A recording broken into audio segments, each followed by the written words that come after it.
Bring the lights down low, it's time to show. Lights, camera, you know what we mean. Behold the magic of the silver screen.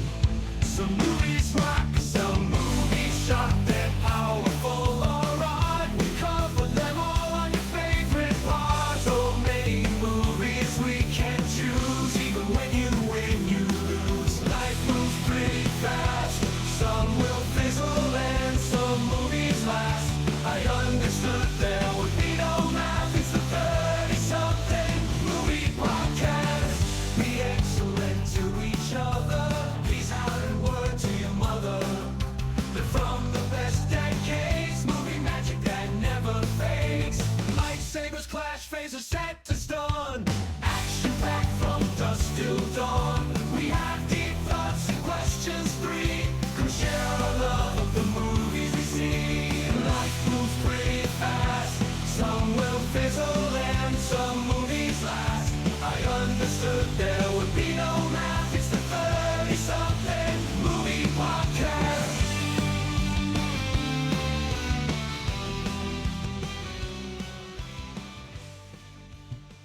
I am your host, John Reed, and it is the 30-something movie podcast. And this evening, for your enjoyment, we got a great podcast. I don't know. I was trying to do my best Al Pacino there. I had to move away from the microphone. I didn't want to kill anybody. Everyone needs a little yelly Pacino every once in a while. That was there are moments in these first few days of school where I kind of wanted to pull an Al Pacino. And there were times where the children were maybe not quieting down as quickly as I wanted them to. And I'm thinking of scenes from this movie, and especially that one scene. I think I have it queued up for us right here. Especially the one scene where he walks in on his wife and her new friend Ralph, and Ralph keeps trying to get up, and basically he ends up getting the Shut up, Ralph. Shut up! Yes. Oh, that is something I would like to do once a day. There's plenty of, I don't have to narrow this down to students in class, but I mean, that could be for anybody. That could be for adults. It could be, I do feel like at least once a day, there's a time where you want to go. There are times, okay, pulling back the curtain for just a moment. There are times where I do feel like my inner monologue that goes on in my head is either sometimes a cross between a Samuel Jackson and an Al Pacino. And there you go. And some of the things that I don't want to say out loud, I kind of hear them in some of those voices. So that's okay. kind of where we're sitting, and that gives a little bit of insight as to Angry John sounds like maybe a combination of some of those two. Did you ever see when was it Keegan-Michael Key did Obama's anger translator? Was it Luther? Did you see any of those clips? It doesn't ring a bell. So I'm guessing I didn't, because that sounds like something I would remember. Oh yeah, I'll have to share it with you. I think it was at one of the press luncheons that they did years ago when Obama was president. Sure. And of course, Obama always kind of came across as being usually, pretty level-headed and pretty cool and not, Let me be clear. Right. Yeah. You didn't see a whole lot of anger rise to the top there. And so what they did for one of the press luncheons or one of the times where they have the press get together with the president and the other politicians was they had Keegan-Michael Key come in, and Obama would, he would act like he was reading one of his speeches, and he'd pause every line or two, and then Keegan-Michael Key would translate as his anger translator, Luther. And so he would say what Obama was really thinking inside his head. It was hilarious. So I'll find the clip and I'll have to send it to you, because that's sometimes that inner monologue it needs to escape just a little bit, just a little release valve on the inner monologue from now and then. But yeah. So speaking of needing to release some of the pressure here, I feel like this movie is maybe not the same kind of build-up as when Pat originally at the start of our podcast was like, Batman in 4 years, Batman, I'm getting ready for Batman. I do feel like for the last few years or so, there have been times where Pat has mentioned Heat and then just said, when are we doing that one? Like we'll make a reference to Bobby D or Al Pacino or something like that. And then it's, oh, Heat, man, when are we doing that one? So we're here. It's time. The time is now. It is Heat with Al Pacino and Bobby D. So hopefully Pat's ready for that one. I know I'm ready for it. I would imagine, Bo, you're probably ready for it too. I think he's ready. His soul is prepared. Yes. Indeed. My soul is prepared. There's Pat. Sorry, Speak guys. of the dead. And he shall appear. Mm-hmm. Oh. I got worried. Sorry about the. I thought maybe Pat couldn't stand the heat, and so he was going to end up in the kitchen. That's right. I fell asleep and missed the pod of one of my favorite movies. That would be terrible. Wouldn't that be the irony? That would be hilarious. Yes. Not immediately, but eventually it would be funny. Right. You know, several years ago. Pat, what are you looking forward to? Batman! We get to the Batman recording. All right, so anyway, Michael Keaton, Jack Nicholson. Pat, what do you think about this one? Yeah. Uh-huh. All right, it's time to call Tammy. Pat fell asleep. Yep. You do have her number, right? I believe I do. Yes. Okay. Yes. It's on the speed dial somewhere, I believe. Yeah. Well, lesson learned, just have Naked Gun constantly playing in the background and you won't fall asleep. Fall asleep. Which is not a bad idea in and of itself. No. I got to say, I've had worse ideas. So. Indeed. Yes. All right. So this time we are talking Heat. It is a movie that we have looked forward to talking about for some time. Pat especially. Pat, this is a regular rewatch for you, I know. Oh, yes. So. This is I you know what? We get to these movies and I think I really have to redo my top 10 list. Mm-hmm.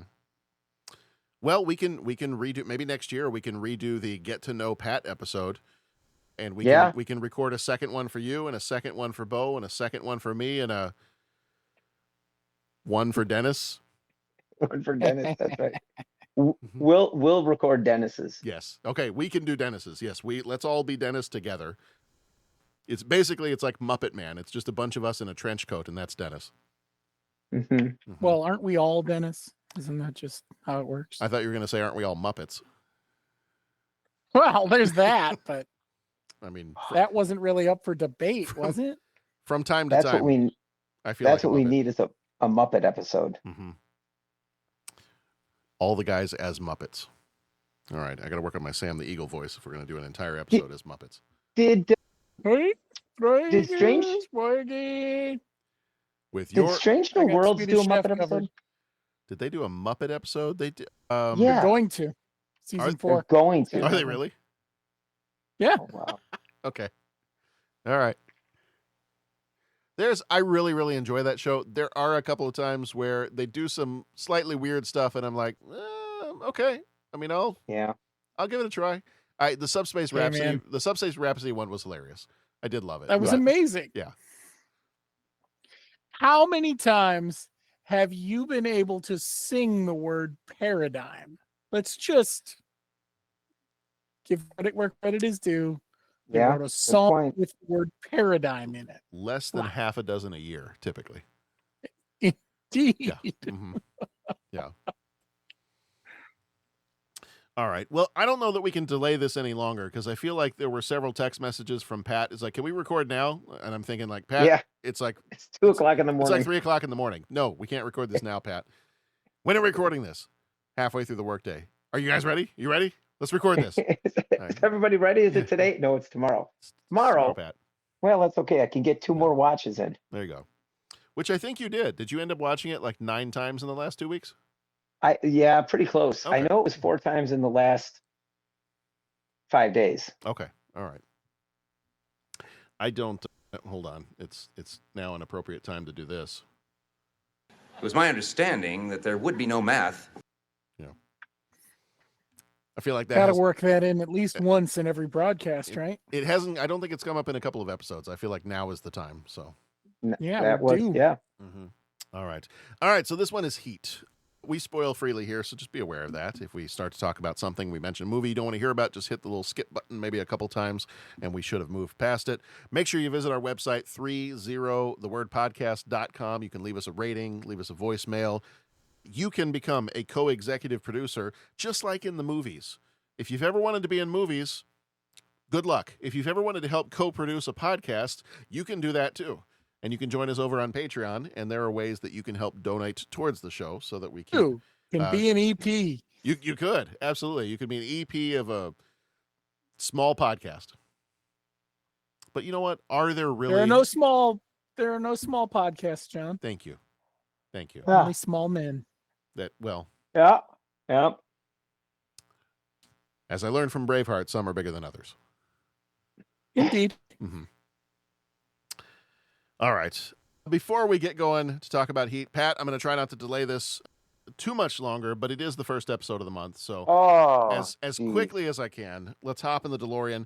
It'll be a whole time travel thing. It'll be like we never left. So we'll hop in the DeLorean and we'll go back in time to September of 1995. When this baby hits 88 miles per hour,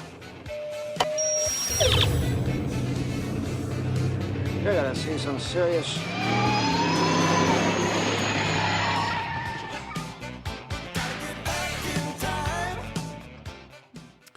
The title of this episode will be Pat's Lesson in Delayed Gratification. Ay. It's okay. Pat, I'll go as fast as I can. Okay. No, there's some good stuff that happened in September of 95. I know. Let's go for it. That's true. So top news for September of 1995, September 1st, the Rock and Roll Hall of Fame Museum opens in Cleveland, Ohio. Have either of you gentlemen ever been there? I have not, but it is on my list. Okay. I have not been there either. I have not either. There are a couple of things in the Ohio area that we would like to hit up. I know Cleveland, the birthplace of the creators of Superman, so I'd be curious to see. I know there's some buildings there that I think got used in the new Superman movie. Yeah, I would love to check that out. I know that not far from there is the Christmas Story house. So that, I think, wouldn't be a bad stop for us since that's one of Sharon's favorite movies. So eventually, at some point, I think it would be fun to get to the Rock and Roll Hall of Fame. Famous births that happened in September of 95. I didn't realize he was born very close to where my grandparents live in Texas, but on September 17th, Patrick Mahomes was born. September 17th, 1995. Oh, wow. The quarterback for the Kansas City Chiefs was born in Tyler, Texas, which is not too far away. My grandparents, for a stretch of time, lived in Athens, Texas, and from time to time, we would head over to Tyler to, I think, go shopping or go to some restaurants or some stuff like that. So not too far away from there. Cool.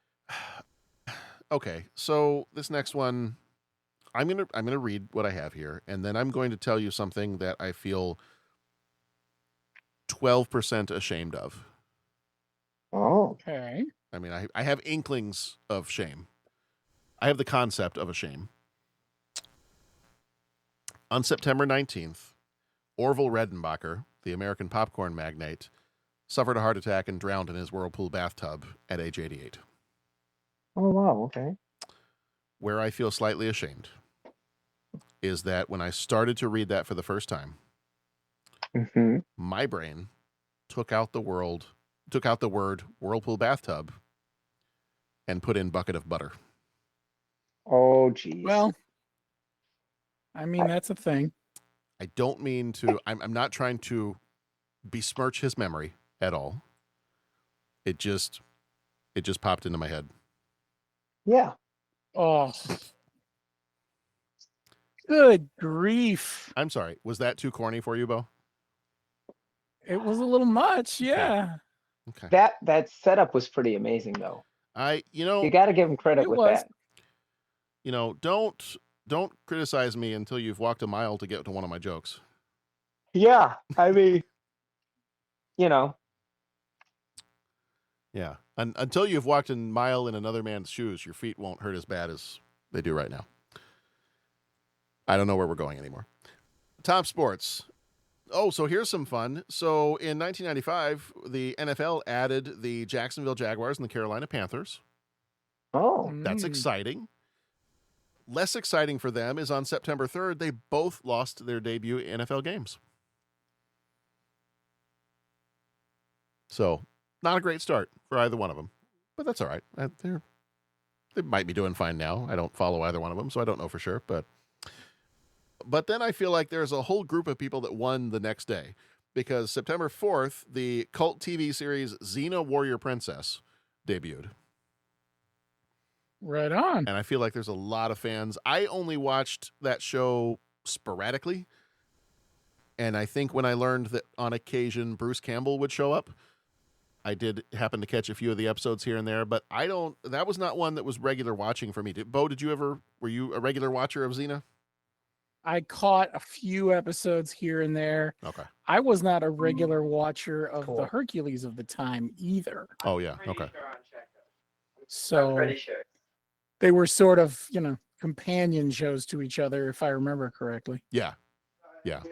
I think they'd had some stuff that would cross over. So top books were From Potter's Field by Patricia Cornwell and L is for Lawless by Sue Grafton. Top movies were Mortal Kombat, Tu Wong Fu, Thanks for Everything, Julie Newmar, and Seven. What a pendulum swing that is. Mhm. Wow, that We- is quite an array there. We start September with Mortal Kombat. We swing over for at least a week, maybe two, to Tu Wong Fu, Thanks for Everything, Julie Newmar, and then we swing over to Seven. Wow. Like that's a spectrum if ever there was one. I would Agreed. think we would need to be prepared for that. Mm-hmm. Mm-hmm. Yeah, your John, I soul have- would have to be prepared for that. Right. Ooh, excuse me. Yeah. John, Bo, I lost audio. Hmm. I don't know, sometimes my audio, when you were talking about the favorite shows of this time, Mhm. were you saying Hercules and Xena or no? No, I said on September 4th, Xena Warrior Princess debuted for the first time. Oh, it debuted. Yeah. Okay. Yeah, it started on September 4th. Gotcha. Okay. All That right. was a fun- I have a couple of things real quick for the top songs. I've added them to a little playlist here, so let me play just a moment of each of the 3 top songs from September of 95. This one might be a little familiar. This is from the King of Pop himself.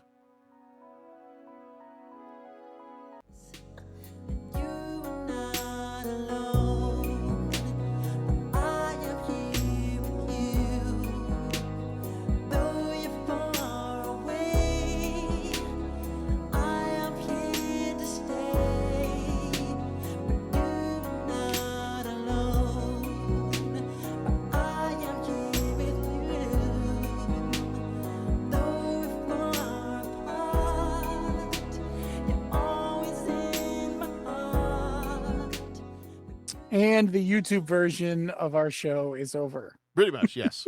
Yeah. Yeah, I know we've That's fine. we've incurred lawsuit now. For the pleasure of being able to listen to a little bit of Michael Jackson, I'll take that trade-off. All right, another one of the top songs from September of 1995 is well, let's see. This might just be somebody's fantasy.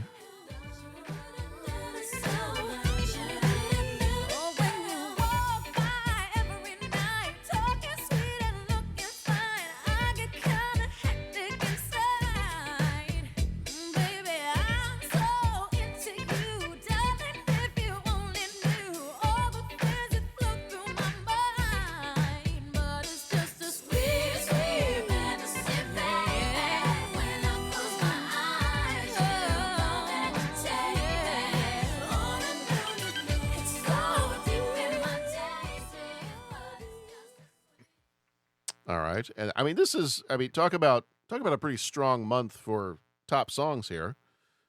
Good tunes. And then last but definitely not least,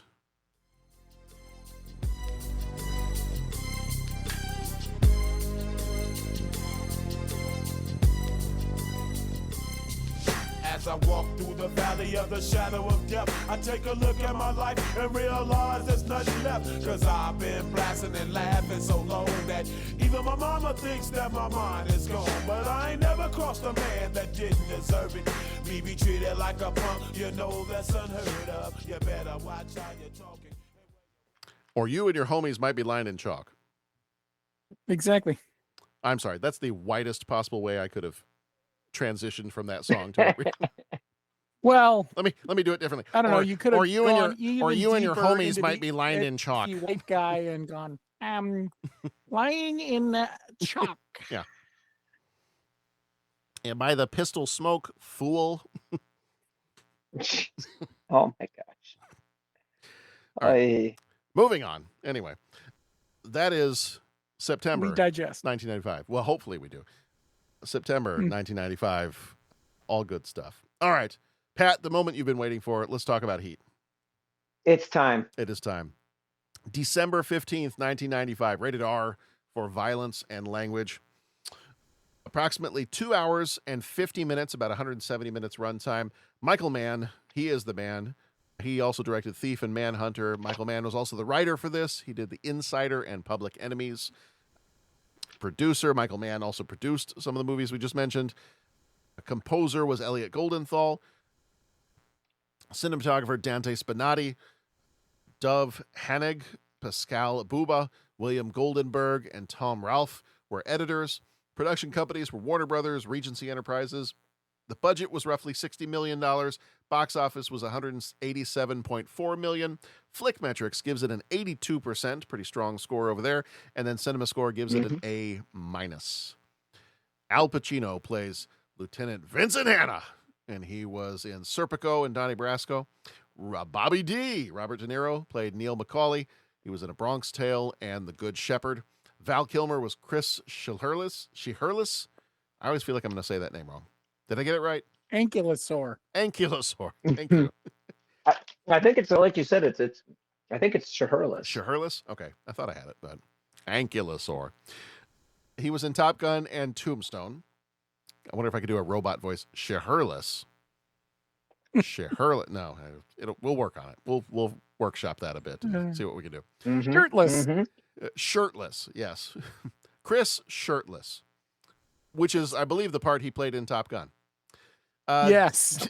Yes, have some. That's Oiled Shirtless. Yes. Is his full name. Yes, that's the scene where groundskeeper Willie is like, "Grease me up, woman." John Voight. Yeah. John Voight played Nate. Pat, we're never going to get there, but I promise we're working our best. Yeah, I'm just off my Pat's sitting over there. John, Bo, sit down. Shut up. Yes, Pat Pacino. Don't waste my time. We got a great movie here. Yeah. Oh man. When I watch a great movie, yeah. And now everyone upstairs is wondering, what is John doing? Yeah. They're only hearing one side of this, so it's just me screaming into the microphone. John Voight played Nate. He was in Midnight Cowboy and Coming Tell Home. them it's a Pacino movie. They'll be like, okay. It is. That makes it hoo-ah. Yeah, that makes sense once you know it's an Al Pacino movie.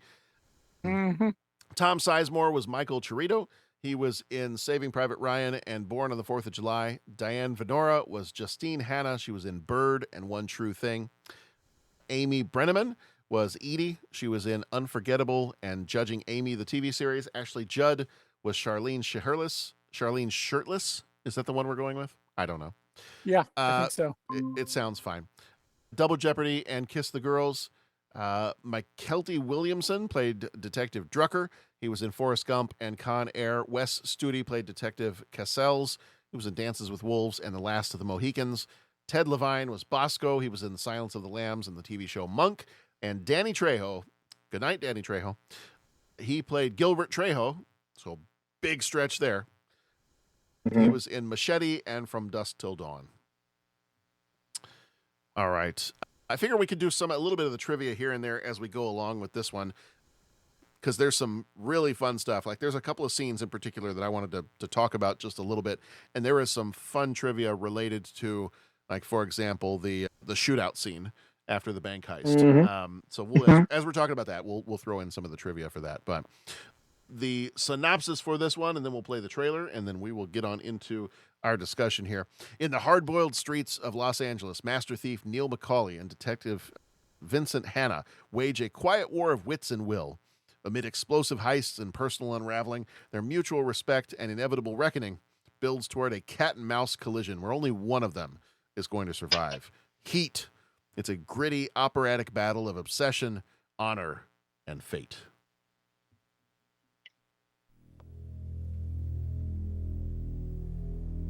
He's here. I can feel it.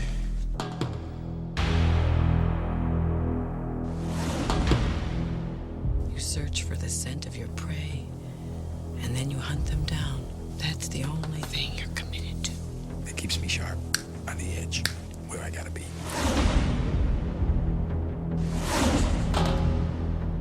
You want to be making moves on the street? Allow nothing to be in your life that you cannot walk out on in 30 seconds flat if you spot the heat around the corner. Now, my life's a disaster zone because I spend all my time chasing guys like you around the block. I do what I do best. I take scores. You do what you do best, trying to stop guys like me. You've been walking through our life dead. All I am is what I'm going after. From The Godfather to Scent of a Woman. What do we got? From Raging Bull to Goodfellas. Assume they got our phones, assume they got our houses, assume they got us. Their performances have created a legacy of landmark films. I want full surveillance. That's 24 hours, round the clock. We never close, open 7 days a week. Now, for the first time, America's two most electrifying actors collide. With this guy, there's more cheap you should pass. The bank is worth the risk. You should take it down. 12.2 million. You're up. This crew is good. It ain't worth the risks you take. Like in risk versus reward, baby. You're fugitive number one with a bullet. I'm double the worst trouble you ever had. If I'm there, I gotta put you away. I won't like it, but I'll tell you, you are going down. What if you do got me boxed in and I gotta put you down? Because no matter what, you will not get in my way. I will not hesitate for a second.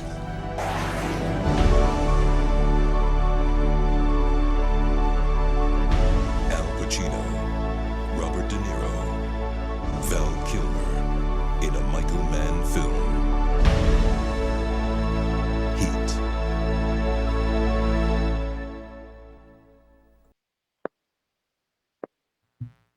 All right. When was the first time you watched this movie? Last weekend. That is astounding to me. I'm very excited to hear what you want to say about this movie because it is. I've watched it a few times, but for it to be a first watch, I'm very, very curious about your take on this. Patrick, do you remember Yes. the first time you saw this? Yeah, I remember the first time I saw it. I was in college, and a buddy of mine. It wasn't freshman year. Might have been 97, 98. It might have been my junior year. No, it would have been, well, whatever the heck it was. I think it was right around 98. The movie had been out for a little bit, and I had heard of it because my summer temp job, my supervisor was a big movie person, and he would often talk about this with some of the other guys and say it, but then no, I had a friend in college that just really knew a lot about movies, and there was a lot of, Pat, you've never seen this movie? You got to check this out. Pat, you never seen this movie? You got to check this out. And this was one of the movies he introduced me to. And so I want to say it was, a few years after it came out, and I saw it in college. And it was just like, what am I watching? This is incredible. Yeah, so that was the first time I saw it. Yeah, I don't remember exactly the first time I saw this one, but I feel like it was Sharon and I were trying to decide if we had seen this one together. We really felt like, this kind of fit with the type of movie that, when her dad was alive, that he would have really liked, that her mom would have enjoyed watching. So she would have been surprised if it was one that they had not watched at some point in time too. I feel like this was one of those times where we might have, I know I've talked about this before, sometimes we'd get on a kick where we would watch a bunch of movies with the same actor or the same director or whatever. And so I feel like, because I know we had a stretch of time where we watched a bunch of John Travolta movies. kind of back to back. Mm-hmm. I feel like this might have been one that we watched when we were like doing like an Al Pacino stretch of movies. I don't remember though. It was either, this was probably either late high school, early college. For me, it was the first time I saw it. I think I saw it again a little bit later in college. One of those times where I might have just rented a ton of movies from that little video store that we used to have near in my college town. And then I feel like I might have watched it 10, 15 years ago, one other time. And then it's been a while. It's been, I think, at least 15 years since I had seen this. Okay. But, and then I think for Sharon, I believe this was her first watch. I don't think she mentioned that any of this felt familiar to her. So, okay. Yeah, I think this might have been kind of her first time watching it too. So, but yeah, so Pat, let me have you dive into it. Let me have you dive into just kind of overall thoughts, initial thoughts, just like big picture stuff. We'll dive into specific scenes and stuff, but like big picture stuff. Why do you love this movie? Well, I think it was originally billed, and they really billed it in the I wanted to call it the prelude. What do you call that thing? The preview, the trailer. Yeah. It was a Pacino De Niro like matchup. Yeah. Right. And how many other movies have that? And I mean, they even mention it, even the movies that they're saying it was just these roles that those two guys took to really build their brand, so to speak. And I think that's how this movie was billed. And boy, I'm not going to get into what I thought then to what I think now, because I'm going to talk for 2 hours and not ever come up for air. But I think big picture, I think that's kind of what the billing of this movie is. Why do I love it now? I think it just seems so real. The characters seem incredibly well lived in. I mean, they're well written, they're well acted, there's depth to them. They're, ogres have layers, onions have layers. That's what these characters have. They're definitely not two-dimensional cardboard cutouts. Okay. And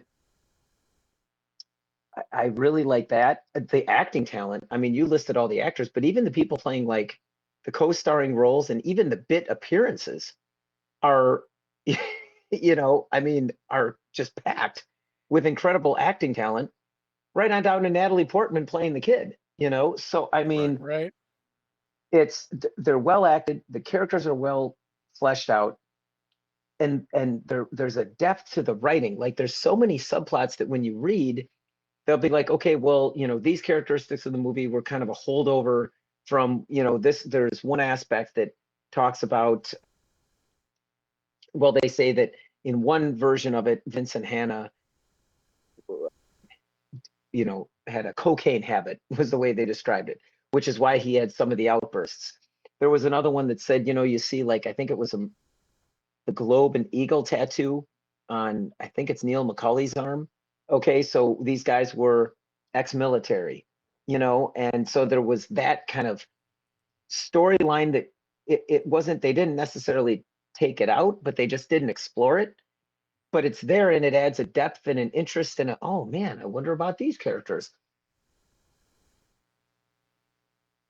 I think there's a lot of story. It's very dense, but it flies by. I mean, it doesn't feel like 3 hours when you're watching this thing. Like nothing drags. Right. When you build up to that scene where De Niro and Pacino are finally sitting at the table, that is incredible. Yeah. That is incredible. That is like textbook acting, reaction, shot for shot. I just, these two guys in character are just incredible. A little trivia on that one was that they actually filmed, they wanted to have that one be unrehearsed. And so I think at Pacino's urging, he said, I don't want this to be rehearsed because I want this to feel like these guys are actually meeting for the first time. It should be a little awkward. It should be improvised. So let's not practice this. And then I believe Michael Mann set up 2 cameras running simultaneously so that they could just film the scene and not have to do a back and forth of, okay, let's film Pacino's parts. Let's film De Niro's parts. they ran 2 cameras at the same time and just kind of let them go and let them have their conversation. And yeah, that is one of the best scenes in the movie. Yeah, it's I mean, that right there is worth the price of admission. Yeah. Right. I think that scene, I mean, that scene has ever been as powerful as you go to like Jaws with Quint's monologue about the sinking of the USS Yeah.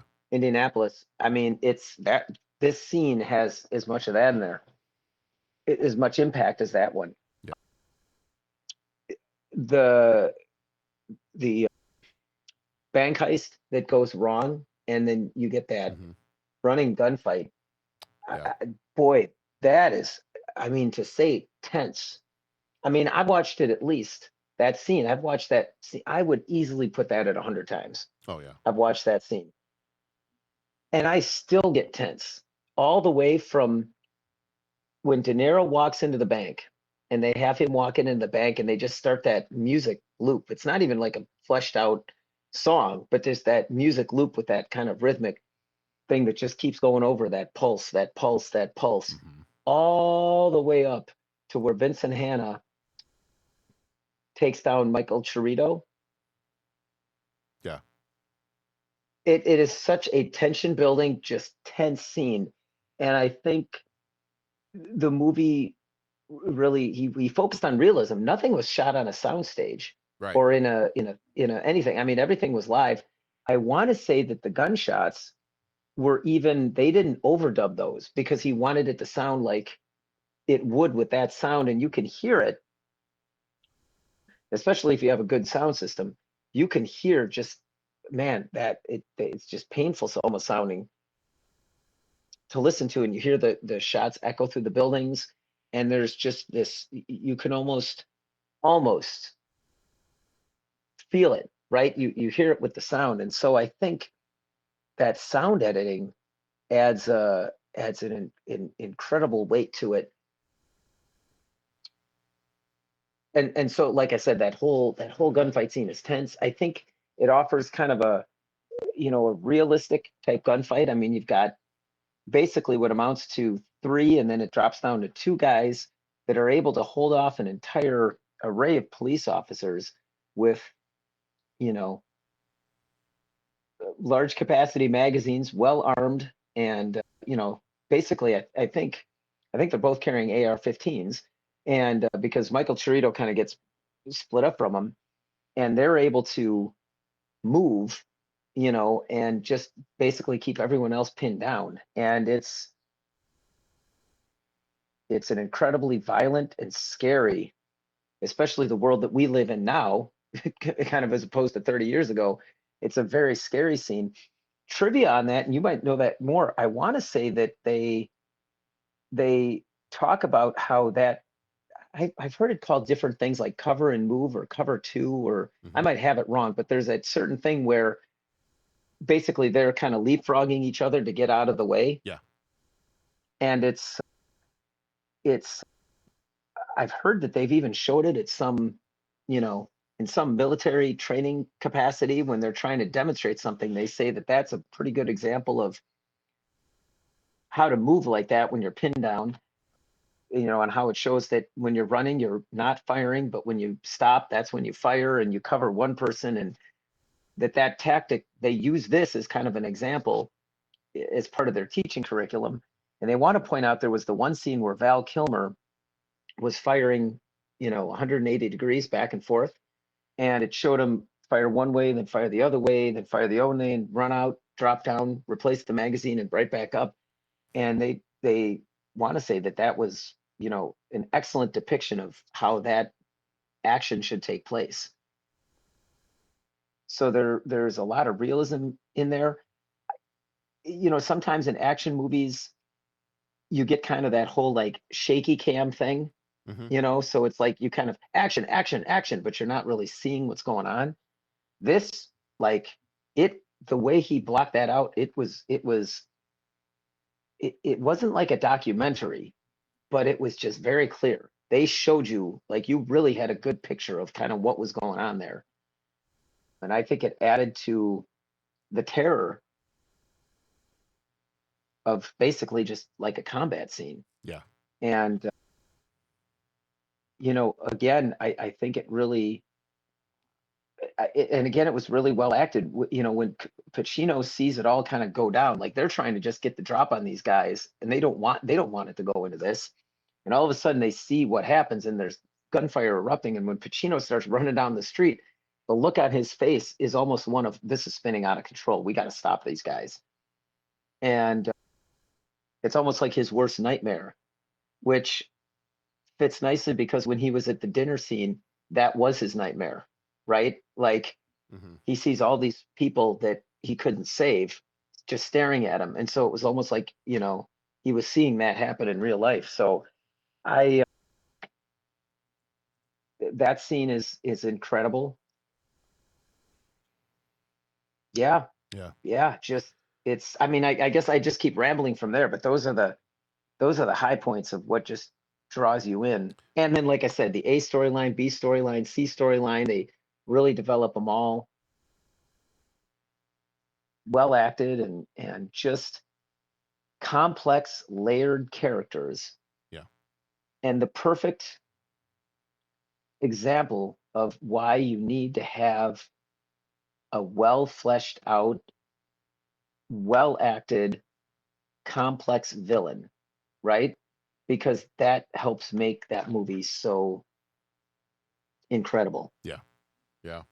With Robert De Niro's character. Yeah. No, absolutely. Real quick before, because I want to hear from Bo as a first time viewer of this.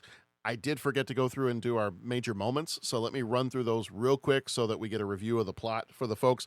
Because I also have some things I wanted to mention based on some of the scenes you were talking about, Pat. Because I do want to talk a little bit more about the gunfight scene, the bank heist, and then that scene where they're sitting down together across from each other at the diner. Those to me are kind of the two biggest scenes in this movie, so I definitely want to spend some time on those. But real quick, let me run through the major moments. So if you haven't seen it, or if it's been a while since you've seen it, we'll do a quick overview of it. So Neil McCauley and his crew, which would be Chris Shirtless, Michael Chirito, Gilbert Trejo, Danny Trejo, whatever you want to call him, and their new recruit, Waingro, execute a high-stakes armored truck robbery, stealing $1.6 million in bearer bonds. The job is meticulously planned, but Waingro impulsively shoots a guard, forcing the crew to kill the remaining two to eliminate witnesses. After this heist, McCauley tries to kill Waingro for his recklessness, but he escapes. LAPD Lieutenant Vincent Hanna and his elite robbery homicide unit begin investigating the heist. Hanna is sharp, and he's driven, and he's relentless, but he's also a little emotionally volatile. As Pat mentioned, there's an early version of the script where he's also got a bit of a cocaine habit, and that might explain some of that volatility. He's also got a crumbling third marriage to Justine, and he is, for the most part, really unable to connect with his troubled stepdaughter, Lauren, who was played by Natalie Portman. Meanwhile, McCauley, who lives by a strict code of detachment, unexpectedly begins a relationship with Edie, a reclusive graphic designer. McCauley's fence, Nate, arranges for the stolen bonds to be sold back to their original owner, businessman Roger Van Zant. Van Zant tries to have McCauley killed during the exchange. Anticipating the betrayal, McCauley and his crew turn the tables, killing the ambush team. McCauley warns Van Zant he will retaliate. This moment reinforces McCauley's intelligence and his moral code that he will only kill when crossed, and introduces a second antagonist alongside Waingro. This is a scene where, and I think I have a clip of this anytime somebody sends us in a voicemail, I think a little clip of that plays on the soundbite that I've got for that. But that's an intimidating phone call. I'm talking to a dead, I don't know who I'm not talking to anybody or whatever it says, because there's a dead man on the other end of this phone, and then just hangs up. Yeah. Oh, you want to cause somebody to evacuate their bowels? That's how you end a phone call. Yeah. Right. Yeah. Mm-hmm. Yeah. Hanna's team begins tailing Chirito, leading them to discover the crew's next target, a precious metals depository. The robbers attempt the break-in, but a stakeout officer makes a noise, alerting McCauley. Rather than risk arrest, McCauley aborts the heist mid-operation.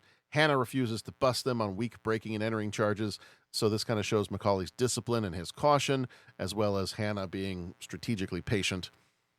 Let's just say in one of cinema's most iconic scenes, Hanna pulls McCauley over and invites him for coffee. The two men, natural adversaries, sit face to face and just talk openly. They discuss their lonely lives, their shared dedication to their work or obsession with their work, the emotional costs of what they do. You can tell they respect each other, but they make it very, very clear that if it comes down to it, they will not hesitate to kill one another.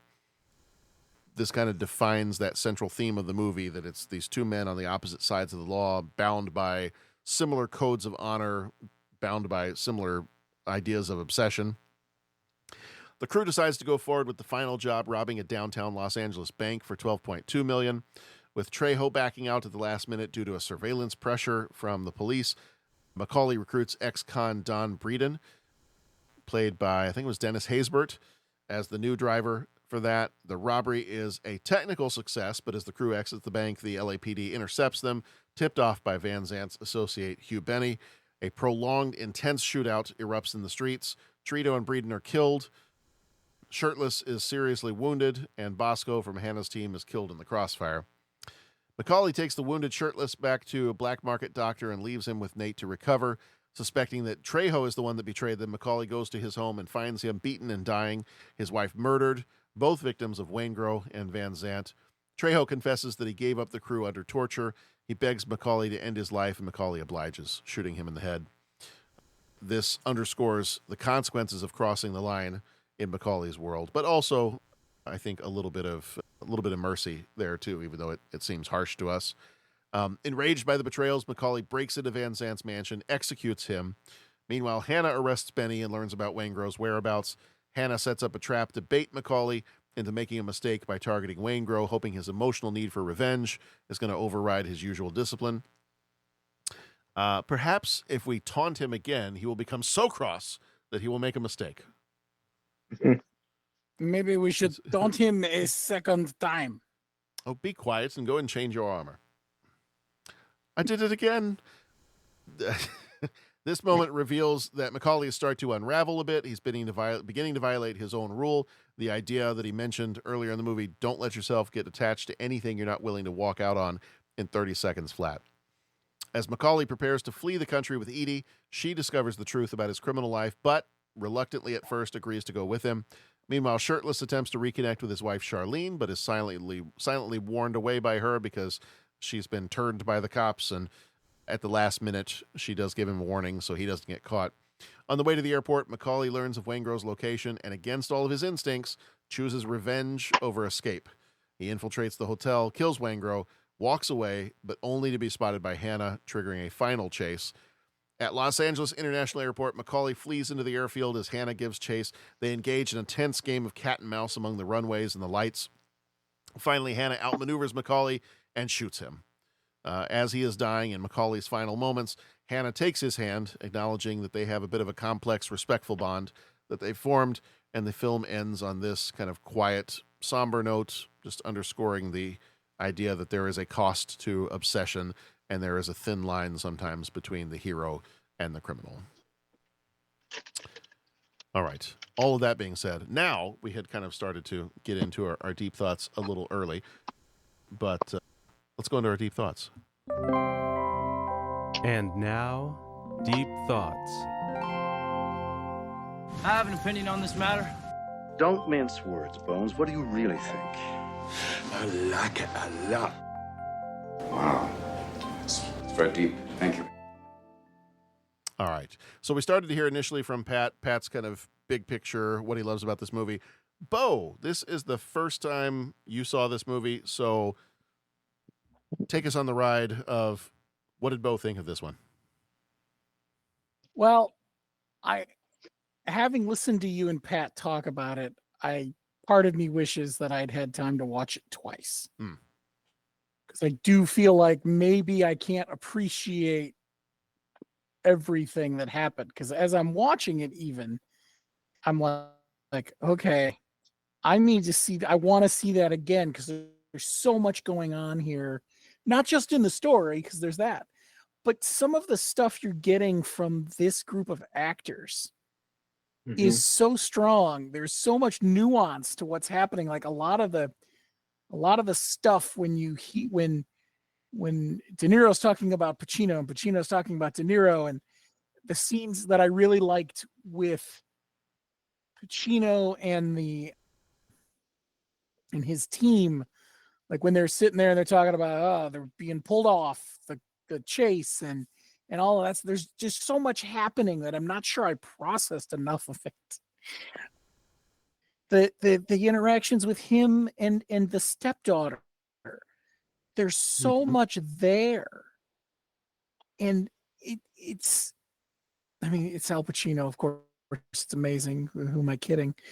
But like, you appreciate the performances in a movie like this so much when you see it again. So the first thing I'll say is, at the end of this, we're going to tell everybody to go see it, and then I'm going to say, see it twice, at least, because I know I need to see it again now. Like, I am processing things still, like as you talk about some of the stuff, and you mentioned, and then Pat, you said that the supporting characters, Dennis Haysbert was fantastic as the chef / driver guy. Like, it just kept happening. And it was just amazing. The vet that fixed up Chris Shaharlis, that guy, I forget his name, but that guy's, it's that guy, and he's been a lot more now. Yeah, it was something else, man. I'm still. And then at the same time, it was so much and it was amazing. And then I'm like, yeah, there's Pacino. Like, just he gets all fired up and says stuff, and then the more you read, you find out some of the best scenes, of course, were improvised. Because why not? The doctor, the Jeremy Piven is his name. He was he was in Entourage. Yep. And there was a Plug TV it out, show. bitches. Yep, there you go.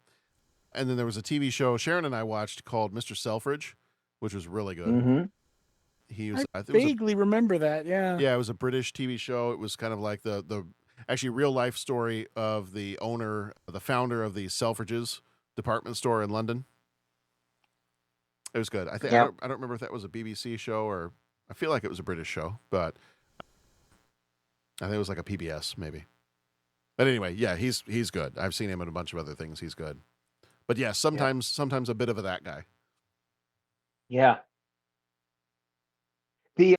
And Bo, like you said, the acting, there's so much to it, to what they bring these characters, and just little things like when they realize that the heat's on them, and then they go walking around that stockyard, and then all the robbery homicide division is walking around, like looking around, trying to figure out what they were looking at before Pacino realizes that they just got made. And right before he's just like, yeah, and he's looking around and he's like, so what's this? So what are they looking at? Come on. And this guy's, well, maybe it's no, what are they? And then it's Bosco goes, that's what we're all here to find out. And his tone of voice is totally like, you've heard that in real people. That's how real people speak. We know. Don't keep telling us. We know. That's why we're here. Like, I dig that. And when you go back too, and I just realized that LAPD, like he just police department. When you go back to that, that's right. When you go back to that beginning scene when they hit the armored car, literally. What a way to bring you in too, right? Just smash. Yeah, right. And the way they let those scenes just simmer, because once he hits it with that thing, it knocks it on its side, and you see all those cars get pushed back, and then it just kind of creeps a little bit, and that light pole kind of hangs, and just all the detail. I mean, blowing out the windows when they hit the shape about charge. That. They rehearsed that a lot to make sure that thing was going to do what they wanted it to do. Yeah, geez, okay. Well, when the police show up and they drive in, is this one yours, Lieutenant? Does this look like a bunch of gangbangers knocking down a 7-Eleven? No, robbery homicide's going to take it. Again, it's how like real people would talk, I mean, real people don't look and sound as good as Al Pacino, but still in all. But what I found interesting is when they're piecing it together, and Bosco's sitting there, he's just like, okay, well, I think this guy went for the shoulder holster So they got him here in the arm, bang, bang, bang, bang. He falls this, they're breaking it all down. And he's describing it to it. And it's like there was a homeless guy that witnessed it, who was a real homeless guy. I think they just found him and they said, we want you to be in the movie. So I think that guy was really like lived under that bridge where they filmed it. But he was describing it, and You've it was heard of just found like footage. These are found actors. Yes. Yeah. And they and he's describing it. It's like, okay, well, TV guy over there says that one of the guards got mouthy and called someone slick. And it's like, that is such a cool detail, a cool nuance to the scene, because one, it just shows how investigators can really piece all this stuff together, but how they don't totally get it right, because the guard wasn't getting mouthy. It was Waingro, and Waingro didn't call the guy slick. Michael Chirito called the guy slick, but they got enough of it to know what happened, but they were off on a little bit of detail. I just found that really, really cool. And then how that name Slick was the one that, when he got the tip from Albert's brother, which, I mean, Tone Loc, that whole thing that was amazing. But he's walking away. He's like, you're wasting my time. Da da da da da. Hey, this Slick's a wait, what? Who? And then just how that one little detail helped break the whole case open. It's just that attention to detail. It's very cool. I love it. So that was, as we were watching this, there were a couple of different things technically about the movie that we kind of noticed right away. And again, it had been a while since I had watched it. I think it was Sharon's first time watching it. But she commented right away, she's like, it is really interesting how they're lighting the characters here. When you see, what was her name? Justine. When you see Justine, a lot of times they're pulling that almost Hitchcock way of lighting the eyes where everything else is dark and just the eyes are lit for certain scenes. Like the half lit faces that you see in a lot of like classic Hollywood movies, using light and dark and sometimes having very, not quite harsh shadows, but maybe a little bit harder than you would normally have in some natural light, that kind of stuff. We already talked a little bit about kind of the scene where they've got the bank heist and how that works. And Pat, I'm glad that you mentioned that it's not, as they are running and they're doing their thing, it's not the handheld shaky cam that you get today when you've got, and that's the attempt at trying to show realism. I don't, my preference, and Sharon and I have talked about this as we've watched movies, that is neither of our preferences. We actually get kind of dizzy when we watch stuff that has too much shaky cam. And I think for my money, which is not much, but for my money, the way you do it is the way that Michael Mann has done it here. Like he is, I mean, his style tends to be, or seems to be, that he's going to do dolly shots. And basically, for those who are not sure what a dolly shot is, basically that is when you have a camera is mounted maybe on like a wheeled cart, and it's either rolling along a flat surface, or they even sometimes had almost like little train tracks that the dolly would roll on. And so you're not zooming in, you're not holding it, so it's not shaky, but it's a smooth movement where you can move it towards something, away from something, or alongside a subject as it's moving along. And it always, to me, feels like a much smoother and more fluid shot than the handheld ones. I always love that. Any dolly shot I will take over handheld any day, because I feel like it does a great job of expressing that movement in a natural way, but it's not distracting the way I feel like, some of the shaky cam handheld stuff can be. Yeah. But yeah, that's overall my thoughts on this one. I really, really enjoy this movie. This is just the performances, the realism of the scenes that we get in this. To your point, Pat, when you're talking about them kind of walking through, trying to piece together what happened in this case, one of the things I like about this, and it goes to what you said about how this is a 3-hour movie, but it doesn't feel like a 3-hour movie. one thing I really appreciate about this is, as a director, he's letting things just breathe.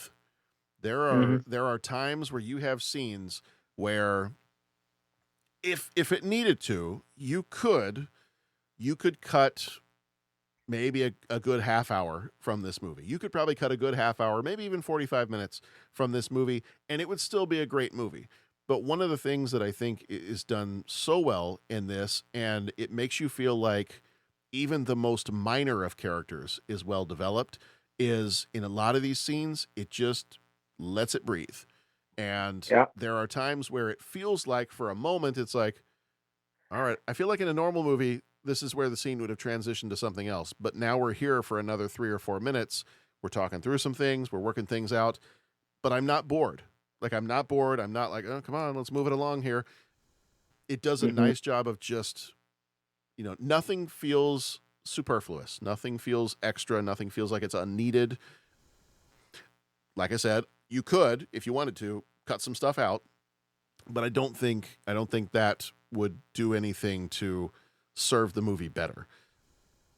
I know there is a 90-minute version of this script because before this movie came out, they tried to do it as a TV show, did not get picked up by the network, and so they released it as an hour and a half, a 98-minute movie in the late 80s called LA Takedown. Okay. And different actors, I think even some of the names of the characters were different. So this story was written long before it ever got made into, the 2 hour and 50-minute movie we see with Al Pacino and Robert De Niro in it. So there is a shorter version of it, but obviously I think this one is the far superior one. I did want to go back too, because we were talking about the heist scene where they're having to escape, and Pat, you shared some of the trivia stuff about how they show this to law enforcement and the Marines on, this is how you, in a battle situation, in a shootout situation, this is how you unload and reload your gun.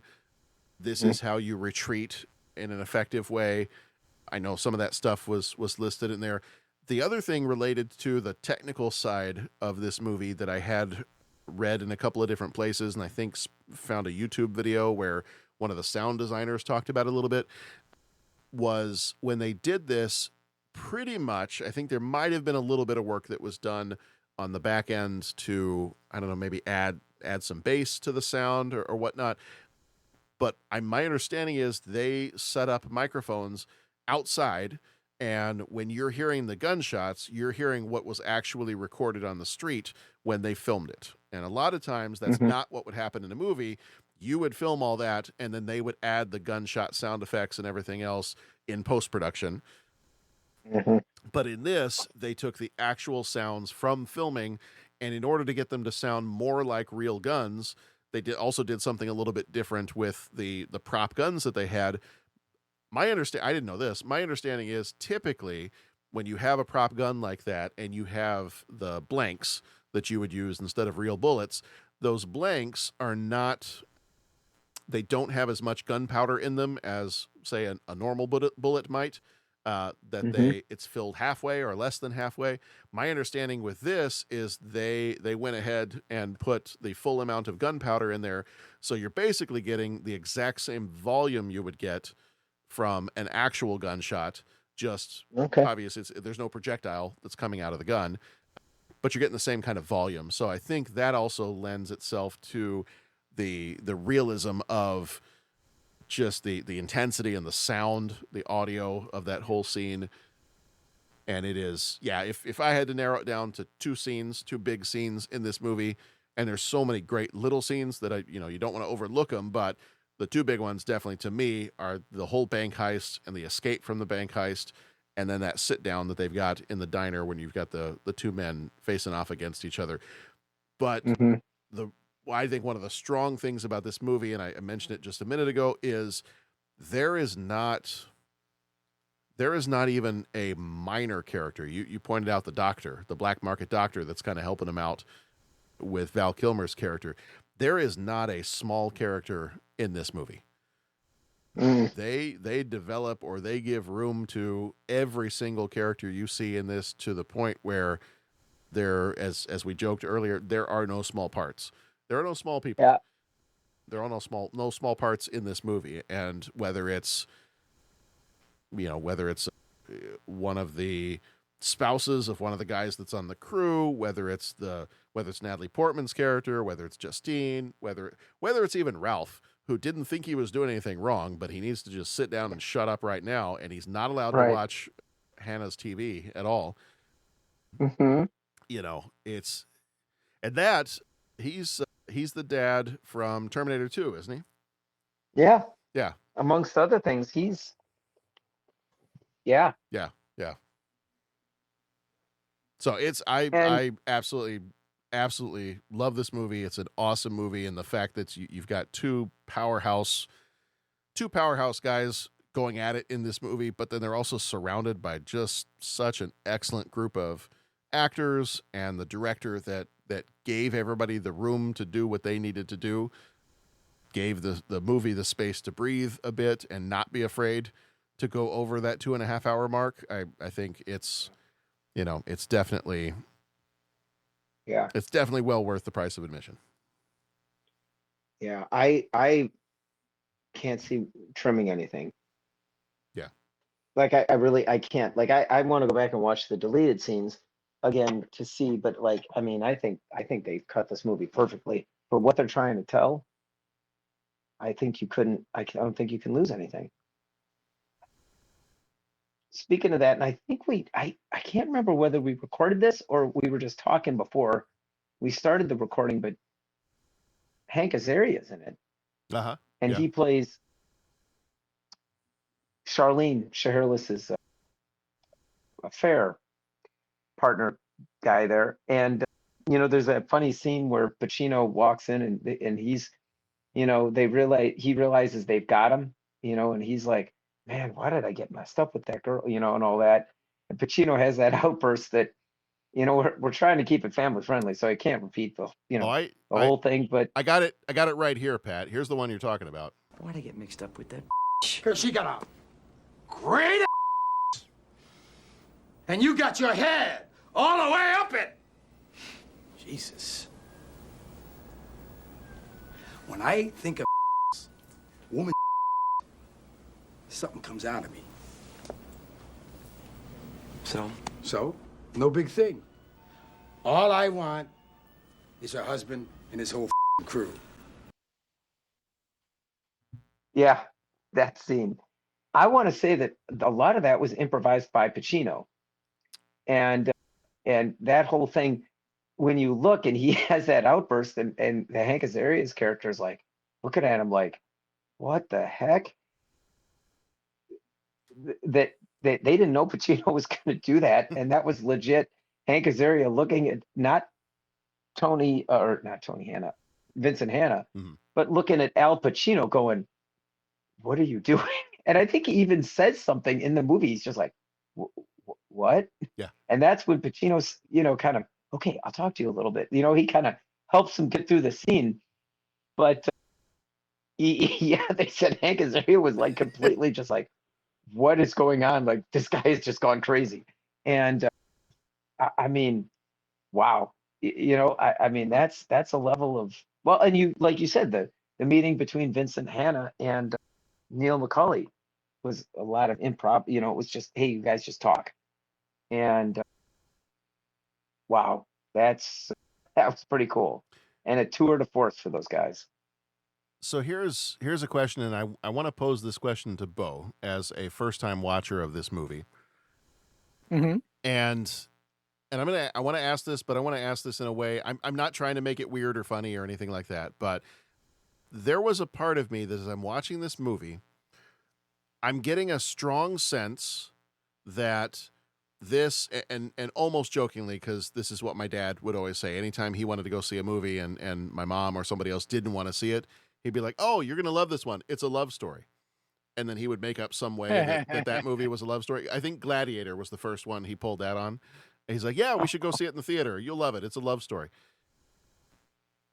But there was a moment, especially as we get past that diner scene, when they've officially met each other for the first time. And then as the movie goes on, there's a part of me that almost wants to argue that and not in a romantic way, but it's almost like the back half of this movie is kind of a weird little love story between their two characters. And you do get a bit of a you do get game the end, respects game Yeah. romance sort of situation. yeah, and you get this very heartfelt, like he's holding his hand as he's dying at the end of the movie, and that's not your typical, cop movie or noir movie or whatever you want to call this one. So, Bo, I'm posing this one to you because this was a first time watch. What did you feel with that? Like, did this feel like you're watching a cop movie and then there's a bit of a strange twist to these characters? Did you pick up on that? Was that even on your radar? I don't know that it was on my radar until you just said it. Okay. And then I thought about it for a minute and I was like, they do sort of have that game respects game moment a few times. I feel like there's, that begrudging respect of rivals that you see. So yeah, I think to a point, I will admit to not having thought about it, but now that you mention it, I can certainly see that as a, And then you got, it's funny, you got me thinking about it even more. Is it sort of a reflection of Pacino and De Niro and their respect for each other that sort of comes out in those scenes too? Yeah, it could be. I mean, I know there's some trivia, and I already can't remember who the actor is. I'd have to go back and read it, but there's one guy who says he did the movie because he wanted to be able to call Pacino and De Niro Al and Bob for the rest of his life. Might even have been Val Kilmer. I'm not sure. Yeah. I mean, I worked with Al and Bob the other day. Right. I get that. Like, I get it. I wonder if anybody else calls him Bobby D. Right. I'd be really curious. And not that, I sort of understand that experience. Growing up where we're really close to some major sports franchises. And over the years, I've met several,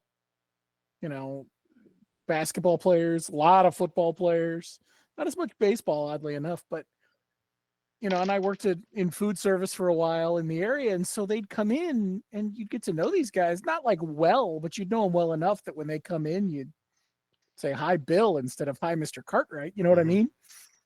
So on a very micro level, I sort of get that. Yeah. Mm-hmm. Bill Wennington of the Chicago Bulls used to stop by the car wash I worked at in college at least once a week. It's funny you mentioned Wennington. He's another one. Was he really? Okay. He would come in all the time. Yeah. Especially when he was, it's funny, he came in more when he was broadcasting, but. Oh, okay. Yeah. Yeah, it's funny that you get to the end of the movie and you're dealing with the idea of these obsessions and his well, there's definitely some white whale Captain Ahab moments. Oh, absolutely. Yeah. You get to Macaulay's, the end of the movie part, and you broke your little ships. Right. Right. You get to the end of the movie and he's mentioned before that he's got this kind of mantra of, well, you can't love anything that you can't walk away from in less than 30 seconds. And you get to the end of the movie and up to this point, he's like followed his own rules, but then it's okay. You're in the clear. You've got the girl, which I'm shocked because there's several times I thought that girl's seeing massive red flags here. She's walking out and yet somehow she still stayed with you. So you've got the girl, just go. Okay. You're on your way to the airport. Just take what you got, go. Be done with the revenge thing, be done with all that stuff. And he can't. And he gets to that point where, and I feel like I either read or heard someone say, if you actually time as he's leaving the hotel and when he spots her and then kind of spots that Hannah's coming after him, if you actually time it from the moment he sees her to the moment he walks away, I believe it is almost exactly 30 seconds. Mm-hmm. Did I get that right? I heard that somewhere. Okay. Mm-hmm. Yeah. So is such a cool just those small details, you know, with that kind of stuff, and it just yeah, I think everything is so well done in this movie. I had a little chuckle when we got to the end, and you had them kind of hiding from each other, and you had the really bright, harsh lights that were going off on the airfield and causing the shadows and everything else. I had a little bit of a chuckle because it reminded me of the scene with, I think, Roger Moore's James Bond and Jaws in The Spy Who Loved Me when they're in Egypt, and is it the pyramids that they're at? And there's a whole scene where there's these bright, harsh lights that come up, and it kind of blinds somebody for a second, and it had little reminiscences of something like that. It kind of reminded me of that scene, but just so many just great, even small details in this movie. Just the attention to detail. Yeah, it just I don't know if you could say enough good about the movie. Yeah, I wholeheartedly agree. And it draws you in, and it makes you want to, like, on a surface level, it makes you want to root for the bad guys. Yeah. But the one thing, and it's really hit me when I've been watching it in later years, is you realize what is that? Is it when you don't take into account the harm that you can do to others, right? Like, is that when is it psychopathic or? It's either psychopath or sociopath. Yeah, and that's where, like, because these guys, it's not like they care about hurting people. They don't want to, but they'll have no problems walking around. You know what I'm saying? It's not, we're not talking about like Danny Ocean here, or the Italian Job or something like that, right? Like, they're unloading those guns at the gunfight thing, and people are getting hit all over the place. Yeah. And it's almost, in a way, it's an us against them mentality where they just don't even see it as, they've kind of dehumanized everybody that's not part of their group, their team, and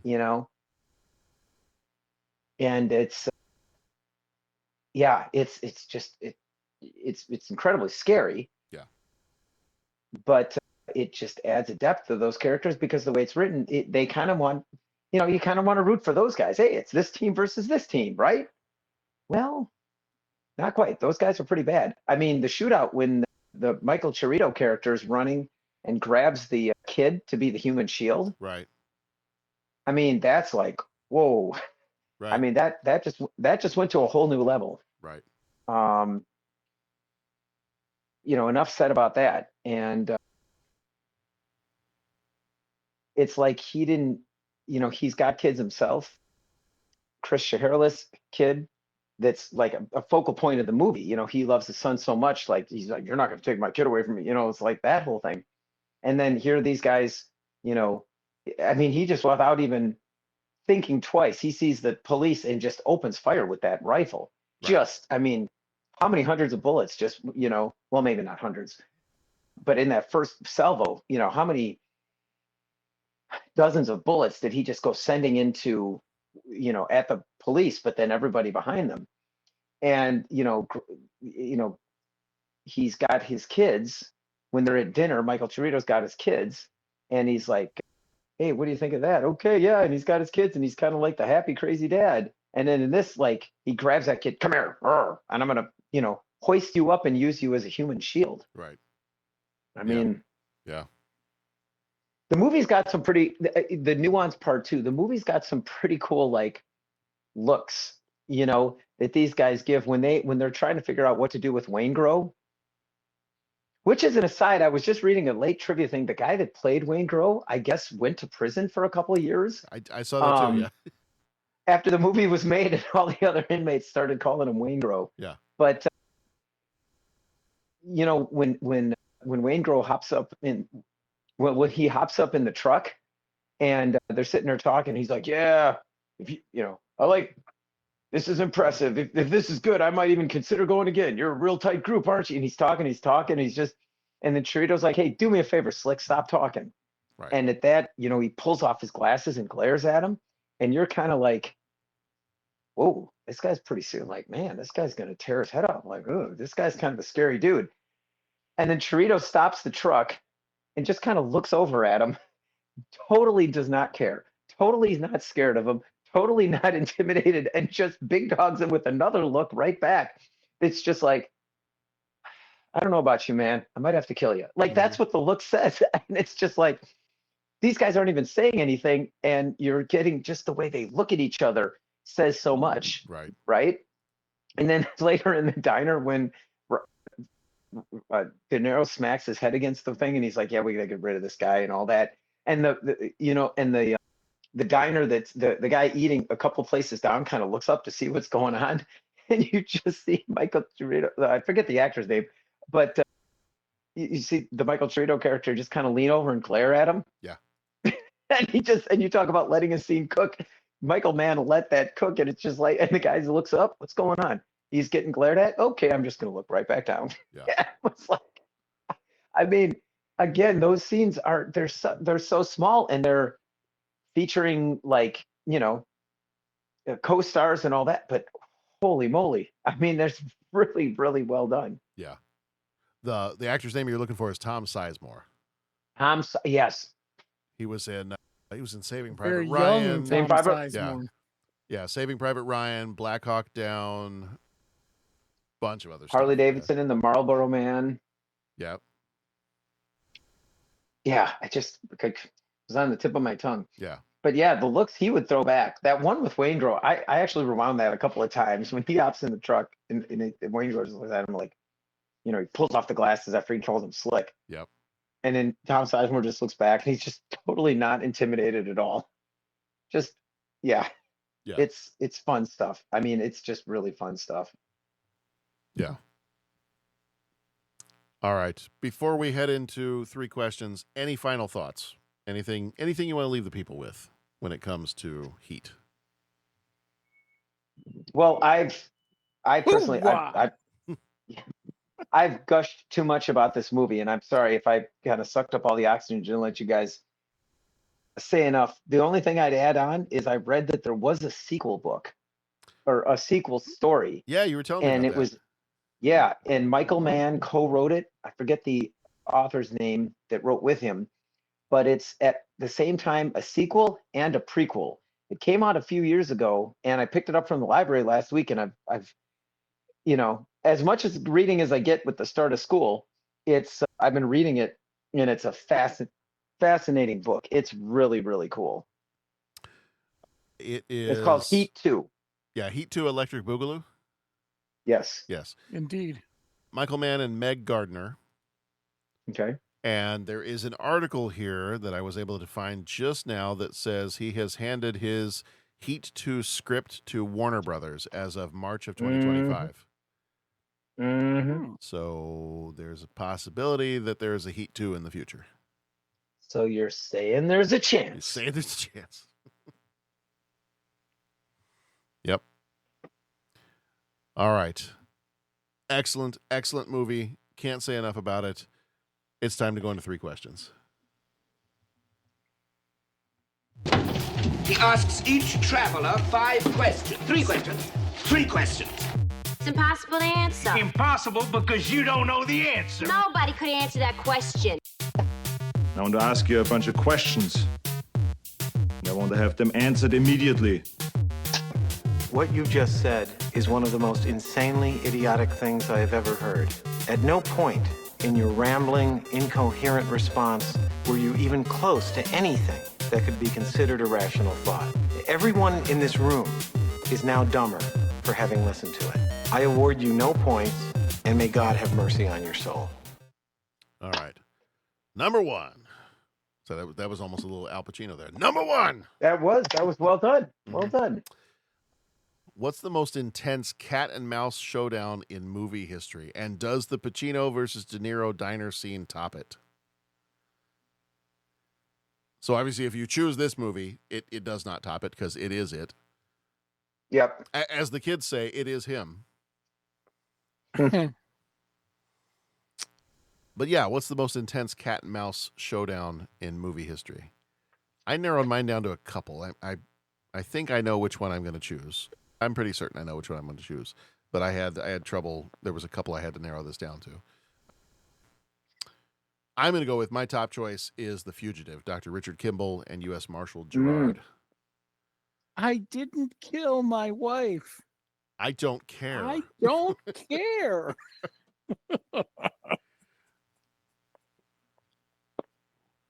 I mean, that's a little bit. The scene where they meet is obviously a little bit more abbreviated than the diner scene where we have Pacino and De Niro. Mm-hmm. Mm-hmm. Ours is more of a drain pipe scene rather than a diner scene. Indeed. Mm-hmm. So that's the one I'm going to go with. I'm going to go with The Fugitive. Does it rival the diner scene? Does that whole cat and mouse thing rival the diner scene in this movie? I don't think so. I think this is the fact that you have that whole thing, because that's where the movie kind of takes a little bit of a turn. It's like he's tracking him down. He's, staying a little bit behind so he doesn't give away that they're tracking him and following him. Nope, let's just pull him over and ask him if he wants to go have some coffee. Mm-hmm. All right, that's a twist you don't typically see in the cops and robbers movies. So, as the Monty Python says, and now for something completely different. Mm-hmm. How you doing? Let's say we get a cup of coffee. All right. Okay. Follow me. What do you guys think? What's your favorite cat and mouse in film history? Well, what do you There's have? a couple. I always think of Catch Me If You Can. Yeah, that was my second one. Mm-hmm. Because that's really good. And then a little less physical, a little more Battle of Wits, but Dirty Rotten Scoundrels. Oh, yeah. I didn't even think of that one. That's a good one. Yeah. Yeah. That's a really good one. Patrick, are there any other choices other than this movie? I don't think there's any other choice other than this movie. Okay. I really like different. I guess I got to go different. The Enemy Below with the submarine German U-boat and then the U.S. destroyer escort captain. Nice. I think that. Oh, and boy, I'm going to keep it thematic. I mean, Greyhound. Yeah. That's. I mean, and it's kind of the same, kind of telling the same story. I mean, that's pretty incredible. And none of us has mentioned the Wrath of Khan yet. But, I was just about to say, yeah. Yeah, Wrath of Khan is perfect example.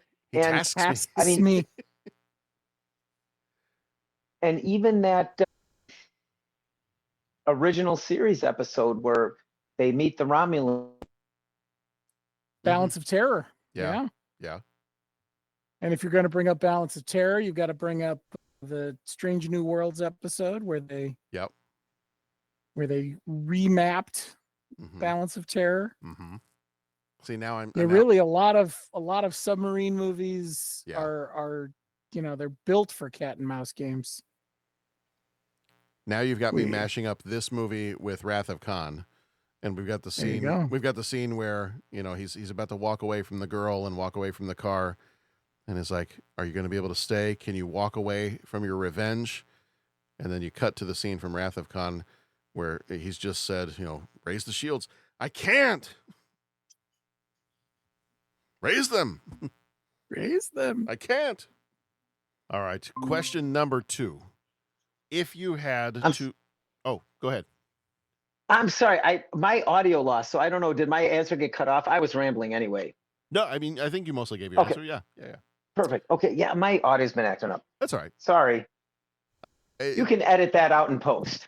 It's probably whoever runs the tech for whoever manages your laptop. Yeah. That's right. Mm-hmm. That's right. If you had to survive, question number 2, if you had to survive in LA during the mid-90s with one of these guys as your mentor, either Vincent Hanna or Neil McCauley, who gives you the better shot at survival? I'm going with Vincent Hanna. Okay. Because he actually survived. That is also that was sort of my thought. I was like, I mean, the other guy ends up dead.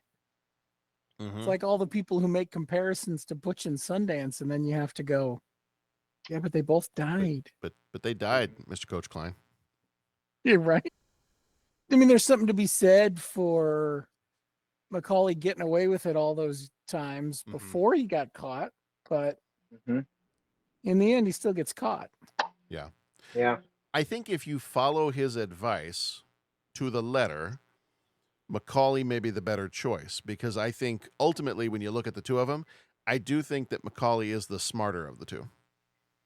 Like, I do think he's the more intelligent of the two, because he always seems to be kind of a step ahead. It's really only when he makes a mistake. It's when he decides to go, because he would have gotten away with it if he hadn't gone with the revenge piece, hadn't gone back to get Waingro. He and Edie would have been long gone. So in my mind, when I watch this movie, I do feel like it is De Niro's character, it is Macaulay that probably is the smarter of the two, or at least smarter. I'm gonna stick with that. That he is the smarter of the two. Now, Pacino's character, I think, is the more dogged of the two. Like, he gets a hold of that bone and he's not letting go of it. And I think that's where he ends up winning out, because in terms of his obsession and his doggedness, he just keeps plowing on through. That's the other thing too. I like the opening of this, because in the opening shot of this, you have that train in the opening shot. Both of these guys are like trains just barreling ahead. And you're not going to stop either one of them from doing what they're doing. But I'm going to go with Macaulay. I know he ends up dead, but had he followed his own advice, he would have been totally fine. He would have been on that plane and out of there. Okay. So as long as you just listen to the advice and follow it. Nothing comes good from breaking the rules. That's all I'm trying to say. All right. And finally, because it is almost always a requirement that we fit in a food question of some kind, let's talk actual heat here. What is a food that you cannot eat unless it's hot? Mashed potatoes. Yeah. Cold mashed potatoes, not great. I mean, they're okay. Just chunky and blocky, and it's got to be a little warmth because they got to move around, you know? I don't know if I can't eat it if it's not hot,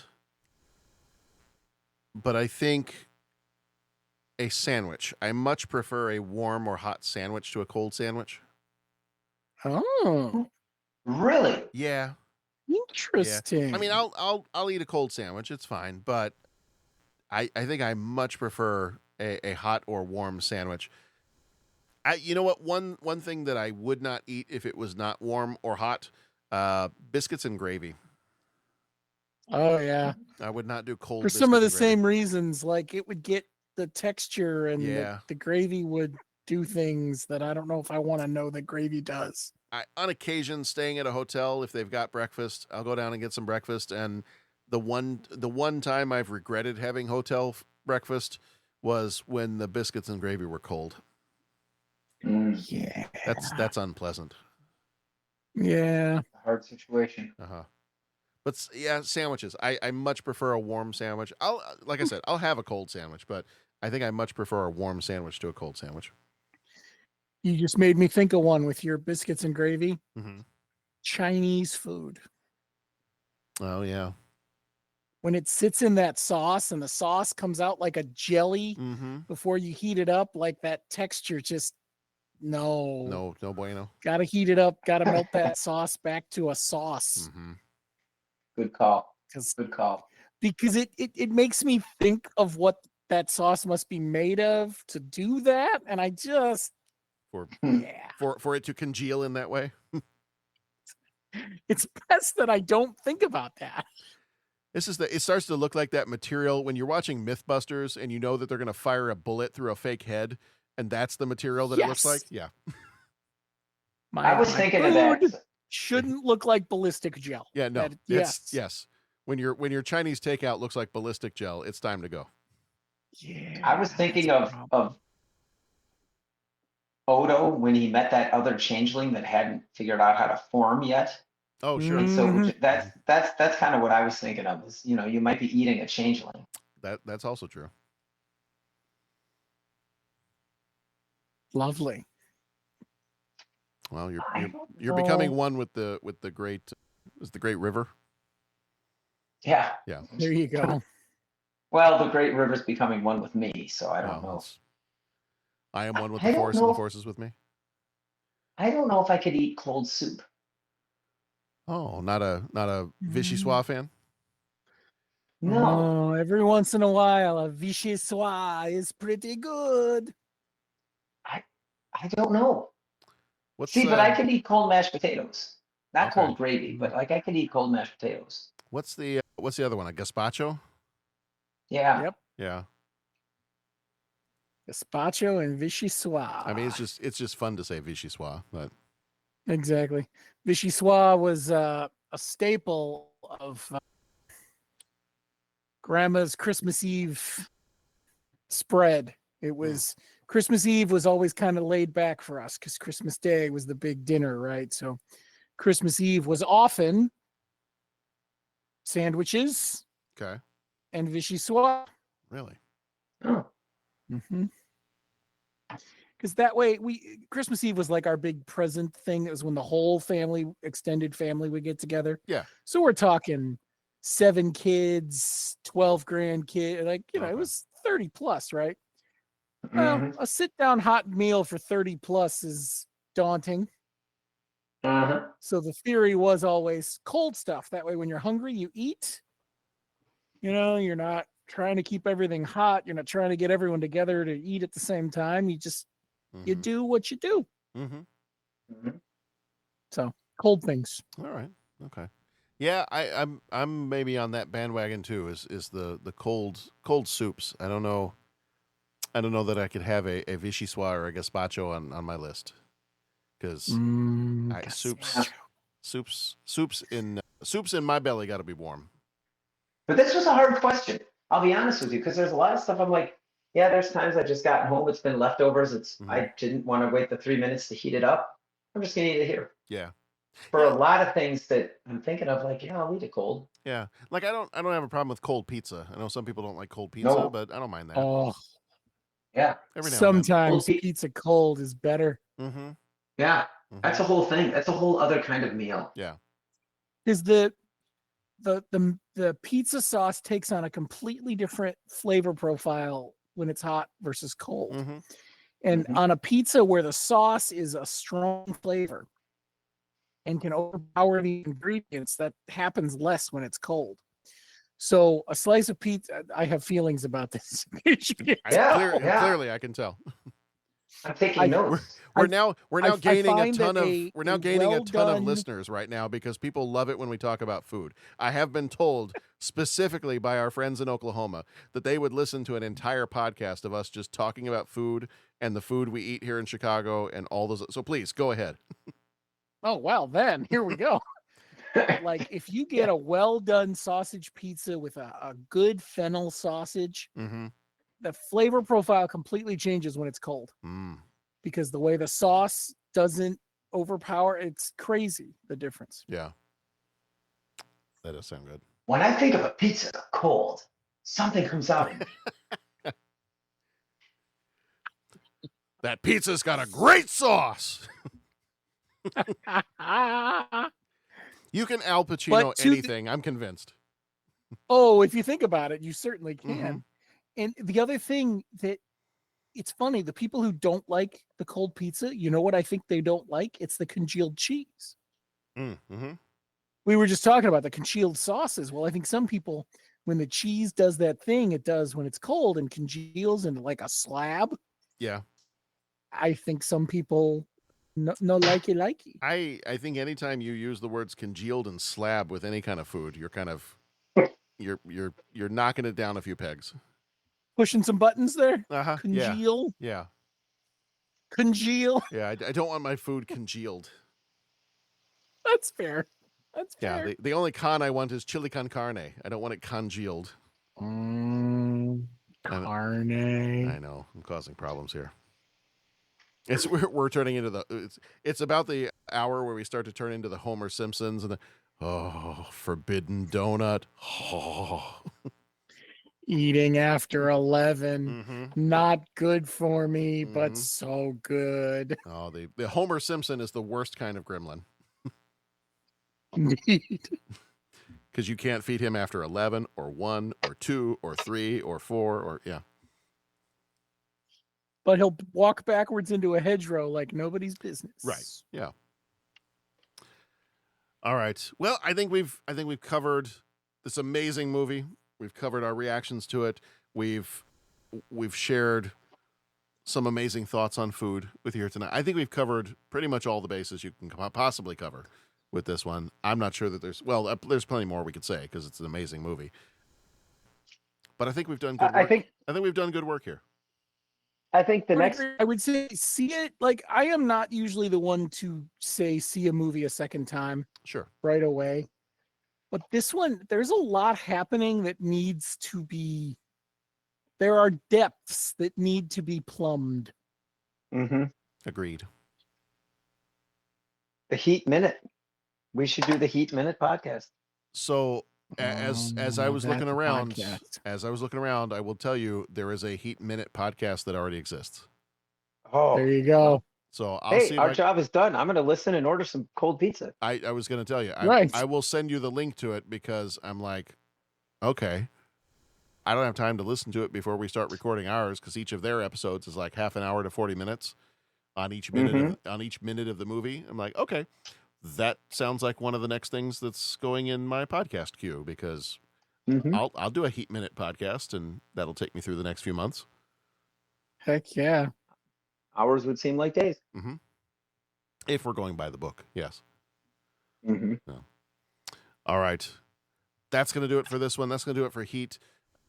Pat, how are you feeling? You finally got to talk about Heat and now we're on the tail end of it. Are you going to do okay? Are you going to be all right? I'm going to be okay. You're going to go watch it right after this is what I'm guessing, but yeah, I'm probably going to watch it again a couple times. If I'm seeming a little tired tomorrow at school, that's why. But yeah, and it was fun to hear everyone's initial reaction and all that. We gotta find out if Dennis actually saw it because he wasn't sure. He's like, maybe I've seen it, maybe not, and Jeff hasn't seen it. Yeah. Yeah. So it was great hearing everyone's reactions. I'm surprised Jeff hasn't seen it. I want him to see it, and then I want to hear what he has to say. Yeah, I agree. For him to have not seen a Bobby D film is surprising. Yeah. So maybe we'll bring that to a future episode sometime. We can catch all the guys that did not have a chance to see it or did not have a chance to join us this time around. So that I think would be a good thing to come back to at some point. We are in the month of September at this point. This is Crime Month. So this week we had Heat. Next week is going to be Casino. Our 10th anniversary rewatch for this month is Who Framed Roger Rabbit from 1988. We've also got Strange Days and Copycat. And if you're joining us over there on the Patreon, our full-length Patreon episode this month is To Catch a Thief from 1955. And our Patreon short is whatever has come out up to this point. I'll do a quick short episode on the TV series Alien Earth that just came out within the last month or so. So that's what we got going on for Crime Month. Gentlemen, as always, it's a pleasure. Thank you, John. Thank you, John. And don't forget, if we get separated here, don't get yourself attached to anything you can't walk away from in less than 30 seconds. Noted. Let me fix that real quick. For myself and Bo, anything you can walk away from in less than 30 seconds. Pat, anything you can run away from in less than 30 seconds. That's fair. There's a slight distance and speed variation. I'm trying to, as a teacher, I'm trying to differentiate for the different people on the podcast here. That's deep of you, John. I'm trying to play to our strengths here. And see, the funny thing is, you say that's deep of me. All I heard was, go find yourself some deep dish pizza. Yes, have some. Thank you. Yes, have some. All right, everybody. A whole congealed slab of it. Okay, now you can't do that. you know what? Come to think of it, I don't care. I'll still eat it. You can congeal slab that pizza all you want. I'm probably still going to eat it. That's the spirit. It's getting in my belly. All right, everybody. Be excellent to each other. Go get yourself some cold pizza. Watch Heat once, twice, 3 times a lady. However many times you want to see it. 3 times a lady. As you know, that's where I was going with it. Oh, yes. Yes. Yes. It will be mine. Oh, yes. It will be mine. Be excellent to each other. Go watch some good movies, and we shall see you back here next time. Bring the lights down low, it's time to show. Lights, camera, you know what we mean. Behold the magic of the silver screen. Some movies